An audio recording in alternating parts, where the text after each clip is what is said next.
Moderator, silakan itu ada yang bertanya. Ya, silakan. Apa yang ditanyakan, apa masalahnya? Silakan, keluarkan kepusingan Anda.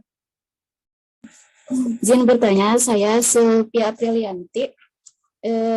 Izin bertanya tentang rasio keuangan.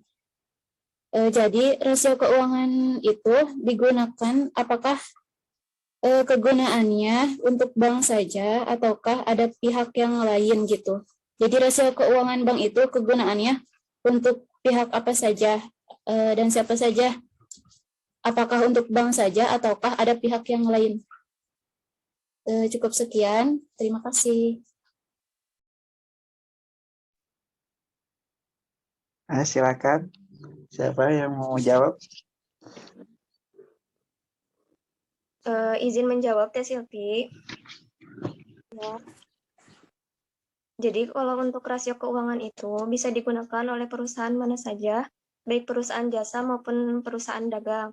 Kalau untuk rasio keuangan bank itu salah satunya gitu. Jadi bank juga kan termasuk perusahaan atau lembaga keuangan. Selain bank juga lembaga keuangan dan bank juga pakai rasio.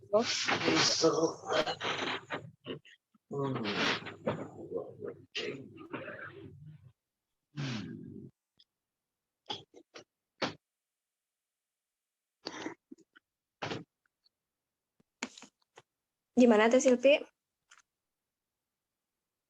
Ya, terus kalau untuk rasio perusahaan bank dan perusahaan lainnya, apakah ada perbedaan ataukah sama seperti yang dijelaskan sebelumnya di PPT?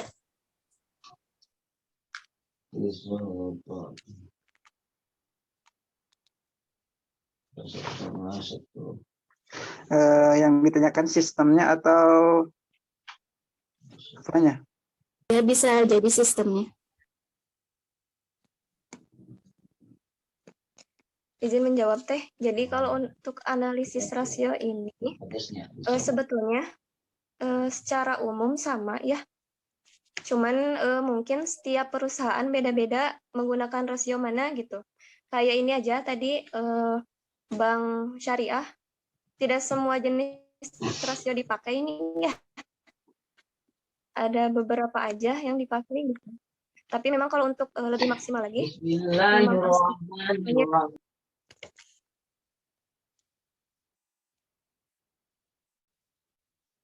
tergantung perusahaannya gitu. Soalnya kan kalau rasio ini kan perbandingan.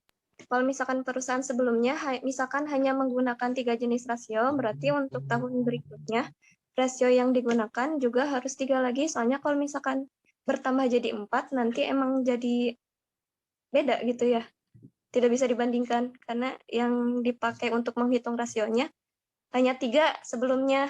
Kalau misalkan jadi 4, beda lagi gitu. Jadi intinya kalau misalkan untuk memaksimalkan analisa, sebaiknya emang semuanya gitu. Cuman tidak semua perusahaan memakai semua analisa rasio keuangan yang tadi disebutkan. Itu.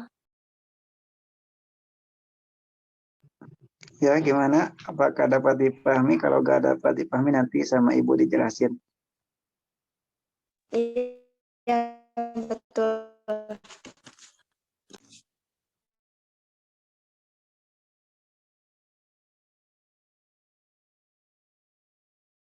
Ya, baik. Terima kasih penjelasannya untuk kelompok 1.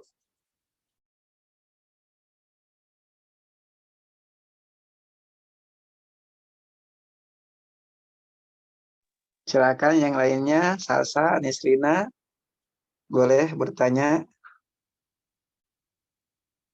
Maha juga, Bu Maha, silakan. Silakan keluarkan kebingungan Anda. Insya Allah akan ada solusinya.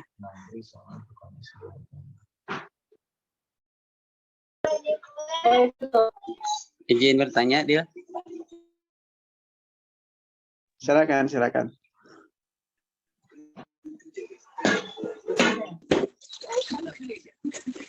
Keterbatasan rasio. Ini kan menurut Harahap itu ada keterbatasan analisis rasio keuangan ya.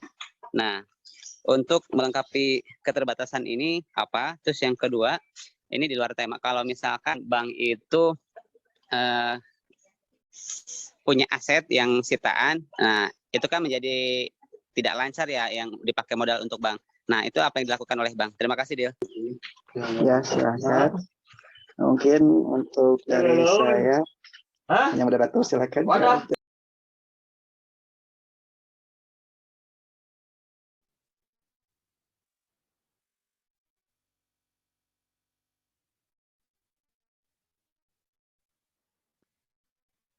Mbak Jaka, boleh diulangi nggak pertanyaannya? Soalnya tadi putus-putus.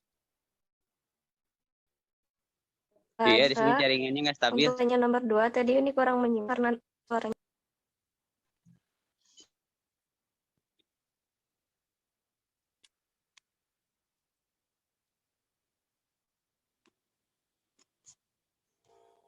Ya, Pak Jaka. Halo.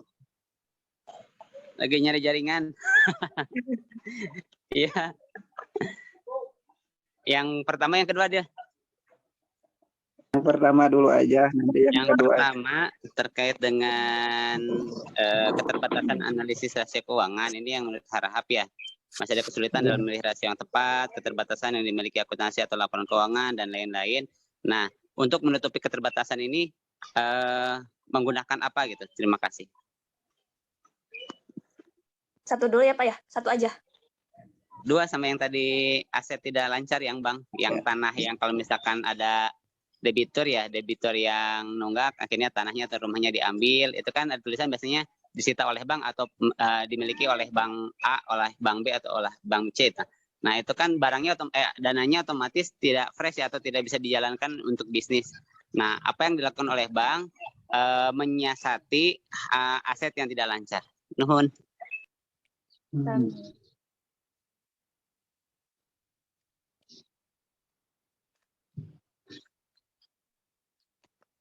Izin menjawab pertanyaan yang pertama dulu ya Pak Jaka ya. Ini mah sepengetahuannya nih Pak ya. Siap. Iya siap. Salah mohon dibenarkan. Jadi kan di sini keterbatasan analisis rasio keuangan disampaikan ada 5 poin ya. Sebetulnya di sini itu sudah dituliskan sebab akibatnya gitu nih Pak. Contohnya yang poin ketiga, jika data untuk menghitung rasio tidak bersedia, mungkin di sini tersedia ya Pak ya, akan menimbulkan kesulitan menghitung rasio. Solusinya apa? Berarti datanya disediakan. Seperti itu. Terus contohnya lagi yang poin kelima, dua perusahaan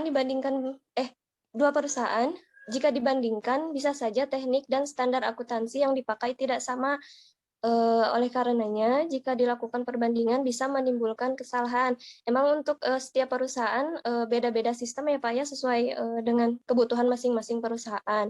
Jadi solusinya kalau misalkan membandingkan antara satu perusahaan dengan perusahaan lain, itu masuknya ke metode analisa resiko vertikal ya Pak ya tadi teh, yang membandingkan perusahaan satu dengan perusahaan lain. Jadi bisa pakai metode analisis rasio yang pertama, yang horizontal, itu supaya tidak terjadi kesalahan kan. Karena kan emang kalau untuk membandingkan dengan perusahaan lain emang agak sulit karena kan bedanya sistem itu gitu. Sebetulnya kalau untuk perhitungannya mah tetap sama tuh Pak. Siap. Tapi ada standarisasi sistem berarti ya di setiap perusahaan ya? Ada sama ada. Oke, siap. Cuman memang penggunaannya beda-beda gitu ya Pak ya, tiap perusahaan juga. Oke. Ada yang unggul, ada yang lemah ya? Iya, seperti itu. Yang pertanyaan kedua Kang Adil silakan dijawab. Pertanyaan kedua tadi tentang apa Pak Jaka teh? Aset bank yang tidak lancar. Oh, jika ada aset bank seperti sitaan Rumah, bank ya. Biasanya kalau sitaan bank itu yang saya ketahui kebetulan ada teman yang kerja di bank juga. Itu setelah selesai sidang atau bagaimana bermasalah dengan yang bersangkutan, itu barang sitaan itu dilelang kalau nggak salah. menurutnya. Kalau udah dilelang mungkin nanti akan masuk uangnya ke pihak bank tersebut.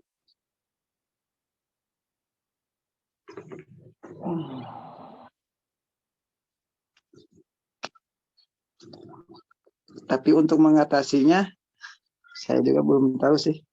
Untuk mengatasi bagaimana kata itu harta yang mandap kalau ke bahasa orangnya mandap Iya. cicing gitu. Nah, secara aja itu dilelang, kalau udah beres itu dilelang pasti ada yang beli dan nanti masuk uangnya terhadap perusahaan tersebut.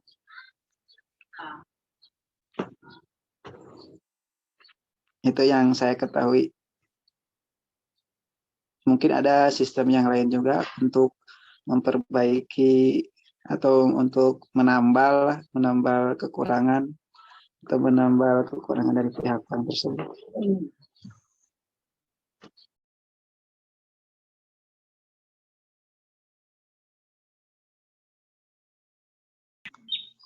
Baik, Kang Adil, nuhun. Tapi kan bahasanya gini, Dil. Kalau misalkan bank tersebut ngambil sitaan ya, tadi mobil, rumah, atau tanah, itu kan bahasanya nggak cepet laku ya. Dalam artian nggak bisa ditentukan kapan bisa laku, walaupun ada sistem lelang kan belum tentu sesuai dengan jumlah pinjaman ya, apalagi sesuai dengan nilai aset tersebut. Kayak misalkan di tanah luas 1 hektar, pinjamannya cuma 1 miliar, harga tanah 2 miliar, orang cuma berani 500 juta. Nah, berarti kan nggak dijual tuh, karena nggak nutup untuk minimal yang ke bank. Nah, soalnya saya terpapar kalau di bank itu salah satu tempat yang tidak aman menyimpan uang. Ketika kita nyimpan uang ratusan juta hari itu, kita nggak akan bisa ngambil saat itu atau besoknya kecuali ada konfirmasi mau pengambilan. Apalagi dalam jumlah yang miliaran ya. Nah, saya nggak tahu apakah bank itu memang benar punya uang kita disimpan, atau tadi dalam bentuk aset-aset tanah, rumah, atau pinjaman-pinjaman orang-orang yang miliaran itu. Nah, saya takutnya kan kayak di pinggir jalan Cicurug gitu ada tuh punya BI itu luas banget. Nah, itu belum laku-laku atau nggak dijual-jual, saya nggak tahu dia. Tapi itu kayaknya uang rakyat deh atau uang nasabah. Nah, jadi kalau misalkan saya nanya, kira-kira kalau misalkan tanah tersebut atau uang tersebut tidak bisa dicairkan, apa yang akan Bang lakukan tuh untuk menjamin bisnisnya tetap berjalan?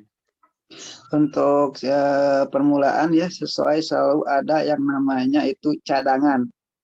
Dari perencanaan awal membentuk perusahaan itu yang ada yang cadangan, dan ngambil dari situ. Pas waktu semester 5 nih kan, ingat ke Pajaka. Siap. Itu yang namanya uang cadangan, atau kalau kita mendirikan perusahaan itu harus ada cadangan. Mungkin dari sana sebagian.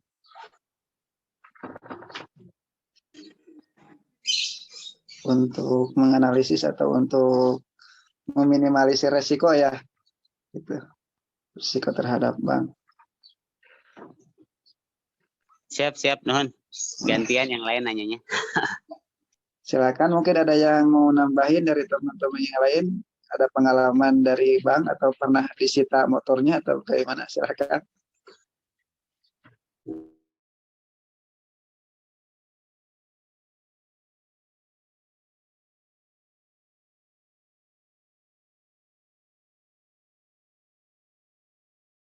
Nggak ada ya? Sudah cukup. Mungkin pertanyaan ketiga silakan. Kalau ada yang mau bertanya lagi. Kalau nggak ada, mungkin langsung ke Ibu aja. Dijelaskan mana yang salah, mana yang benar. Biar kita bisa mendapatkan ilmu yang sesuai dengan tuntunan.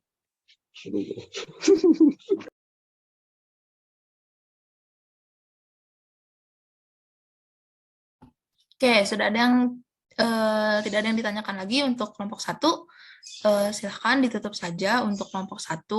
Nanti kita akan bahas terkait apa sih rasio keuangan gitu ya. Oke, apabila tidak ada yang ditanyakan, kita bahas ya. Kita bahas, bentar. Saya buka PPT-nya dulu.